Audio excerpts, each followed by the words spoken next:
सुगानः कर्तसुपथा स्वस्तये।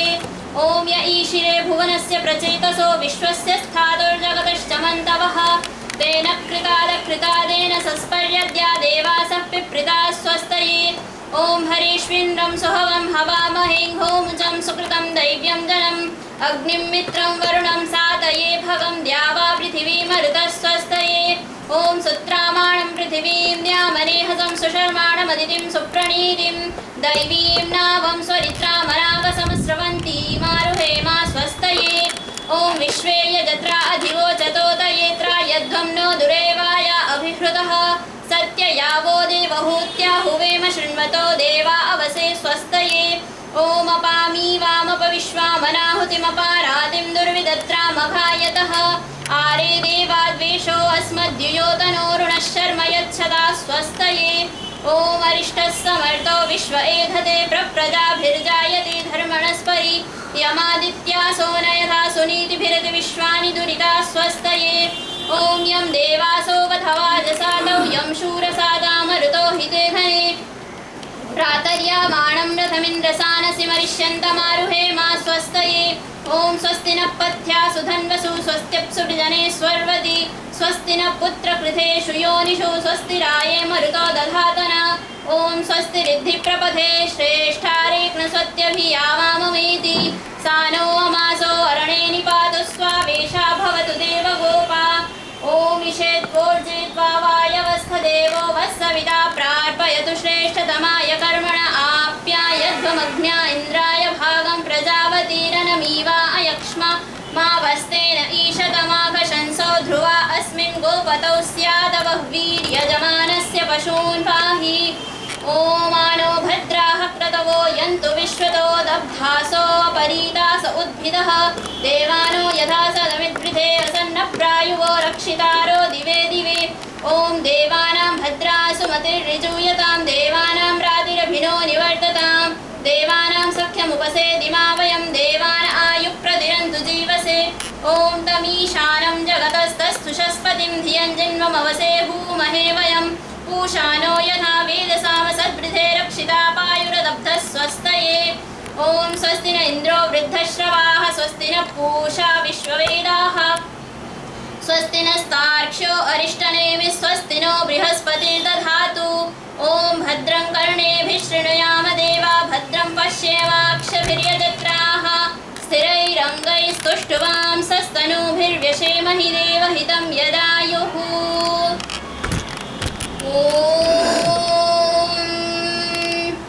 अग्न आयाहि वीतये गृणानो हव्यदातये निहोता सत्सिवर्हिषि। ॐ त्वमग्ने यज्ञानां होता विश्वेषां हितः देवेभिर्मानुषे जने। ॐ ये त्रिसप्ताह पर्यन्ति विश्वरूपाणि बिभ्रतः वाचस्पतिर्बला तेषां तन्वो अद्य दधातु मे इति स्वस्ति वाचनम्।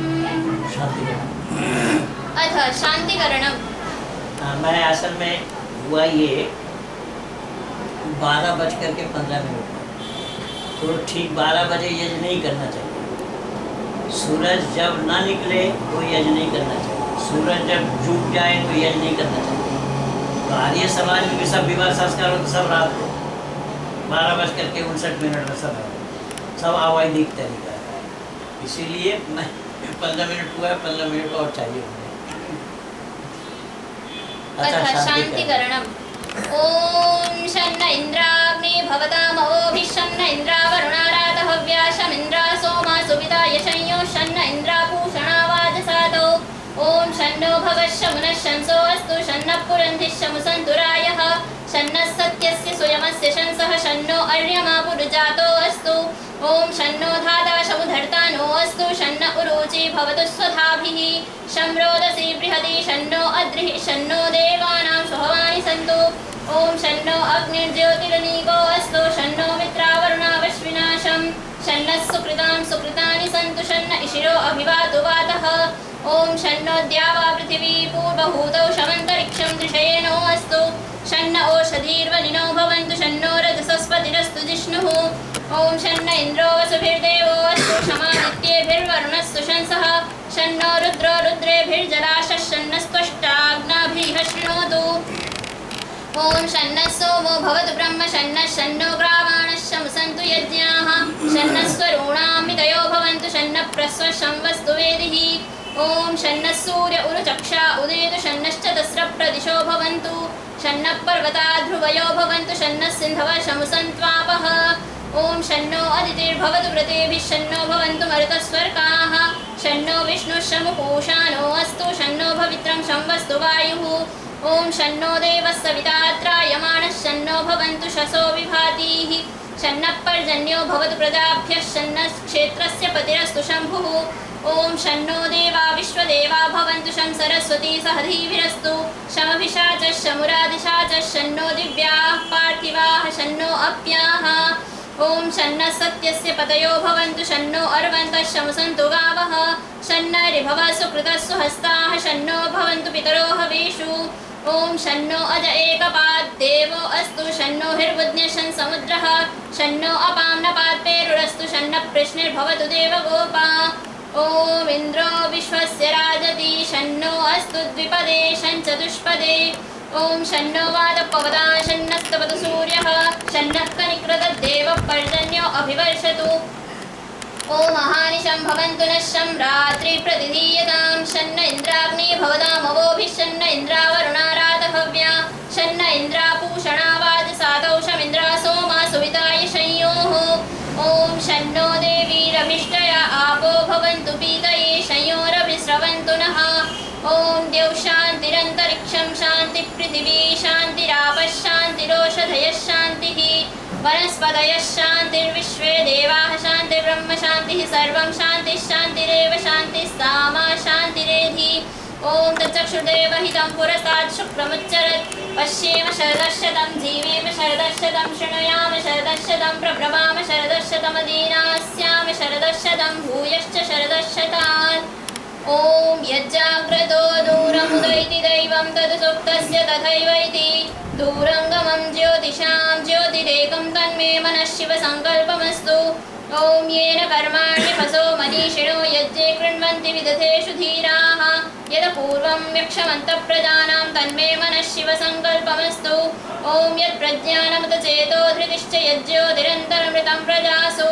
यस्मान्न हृदे किञ्चन कर्म क्रियते तन्मे मनः शिवसङ्कल्पमस्तु ॐ येनेदं भूतं भुवनं भविष्यत् परिगृहीतममृतेन सर्वं येन यज्ञस्तायते सप्तहोता तन्मे मनः शिवसङ्कल्पमस्तु ॐ यस्मिन् ऋचः साम यजूंषि यस्मिन् प्रतिष्ठितारधनाभाविवाराः यस्मिंश्चित्तं सर्वमूतं प्रजानां तन्मे मनः शिवसङ्कल्पमस्तु। एक मिनट, ये जो मंत्र अभी अभी हम सब सुने हैं, इस मंत्र में चारों वेद की चर्चा ऋषि दयानंद ने की। यस्मिन् ऋचः साम यजूंषि यस्मिन् प्रतिष्ठिता, इसमें ऋग, यजु, साम और अथर्व चारों वेदों की चर्चा इसी एक मंत्र में है। कुछ लोगों का ख्याल, अभी कई दिन पहले सोमनाथ जी मेरे से पूछे थे कि पंडित जी लोग कह रहे हैं कि 3 वेद है, तो 3 वेद नहीं, मैंने बोला कि ये संकल्प शिव संकल्प वाला मंत्र में आप देखेंगे तो इसमें चारों वेदों की चर्चा है। तो ऋषि दयानंद ने इसी प्रकार से अनेक भ्रांतियां लोगों की दूर की, जो लोग नहीं जानते। साथ ही साथ ऋषि की मान्यता ये रही, कुछ लोग कहते हैं कि ऋषि एक दूसरे के विरोधी हैं, कि एक दूसरे के विरोधी होना संभव ही नहीं है ऋषियों का, क्योंकि ऋषि एक दूसरे के विरोधी इसलिए नहीं हो सकते भाई वो ऋषि नहीं कहलाएंगे, क्योंकि ऋषि वही होते हैं, ऋषि वही मंत्र दृष्टा, जो मंत्रों के दृष्टा होते हैं, मंत्रों के साक्षात्कार करने वाले होते हैं, उनको ऋषि कहा जाता है। तो एक ऋषि दूसरे ऋषि के विरोधी हो ही नहीं सकते। इसीलिए जितने भी हैं, षट दर्शन वाला भी जितना भी है और जैसा भी, जो हमारा ऋषि परंपरा में 1132 शाखाएं हैं और 1132 शाखाओं में सब ऋषि परंपरा के अंतर्गत तालमेल मिला हुआ है। हमारी, इसीलिए हमें सही पूछिए तो ऋषि संतान कहा जाता है। हमारा नाम ऋषि संतान इसलिए पड़ा, আমি তোমাকে বলেছি অনেকবারও যে যদি ওই টিএমসি ওনারা বলে যে ভাই তোরা হিন্দু করিস কি করিস, বলে আমরা হিন্দু করি না, আমরা তো তুই হিন্দু কি করবো, হিন্দু কি করার জিনিস নাকি হিন্দু করবো, আমরা তো বেদ করি। আর বৈদিক ধর্মের প্রচার করি, এতে তোদের কোনো অসুবিধা থাকলে বল। বৈদিক ধর্মের প্রচার করি আমরা, বেদ সম্পর্কে মানুষদেরকে জানকারি দিই, বেদ সম্পর্কে মানুষদেরকে বলে থাকি বেদ কি, সেই বেদ অনুযায়ী মানুষদেরকে জীবনযাপন করার জন্য আমরা বলি। তো এতে যদি তোদের কোনো অসুবিধা থাকে সেটা বল। ভাই তোরাও তো হিন্দু, তোরা যে হিন্দু, যদিও জানিস না হিন্দু কাকে বলে, কিন্তু তোরা তো নামধারী হিন্দু। তো তো নামধারী হিন্দু তুই বেদকে অস্বীকার করতে পারবি? তোমাকে কতবার বলেছি আমি, বেদকে অস্বীকার করা যাবে না। আর এখানে বেদ আমরা কারুর সঙ্গে, রাজনৈতিক পার্টির সঙ্গে আমাদের কোনো সম্পর্ক নেই। এই এত বড় একটা বিল্ডিং, এই বিল্ডিংটা সম্পূর্ণ পশ্চিমবঙ্গে যত আর্য সমাজ আছে সবই হেড অফিস এইটা। কিন্তু ছেড়ে বড় হয়ে গেল, অনেকে মা বাবার কথা শোনে না, এরকম হয়। যত ইউনিট আছে না সব ইউনিট এরই আন্ডারে। হ্যাঁ হ্যাঁ, এটাই হলো বঙ্গীয় আর্য প্রতিনিধি, সমস্ত পশ্চিমবঙ্গের হেড অফিস এটা আর্য সমাজের। কিন্তু ব্যাপার হলো হচ্ছে আর্য সমাজের হেড অফিস হওয়া সত্ত্বেও এর যতগুলো আছে সব ব্রাঞ্চ, এর ব্রাঞ্চ, বড় বাজার হোক ছোট বাজার হোক, একে ট্যাক্স দিতে হবে। আর্য সমাজের বই কিনতে গেলেই প্রত্যেকটা বইতে বলতে গেলে লেখা থাকে আর্য প্রতিনিধি সভা। না, আর্য প্রতিনিধি সভা এটা ওই আরো অন্যান্য লোকেরা ছেপেছে, সেখান থেকে কলকাতা আর্য সমাজেও বই পাওয়া যাবে।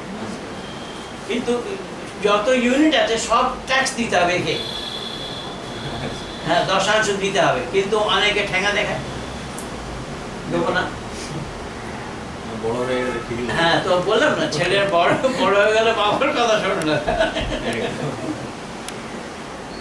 যেন আমার মেয়েটা বড় হয়ে গেছে এখন, ঠিক আছে দেখো পরে পড়ে নিলাম, বড় হয়ে গেছে বেদ বিদ্যায় পারঙ্গত, বাবা কি জানে বলেন।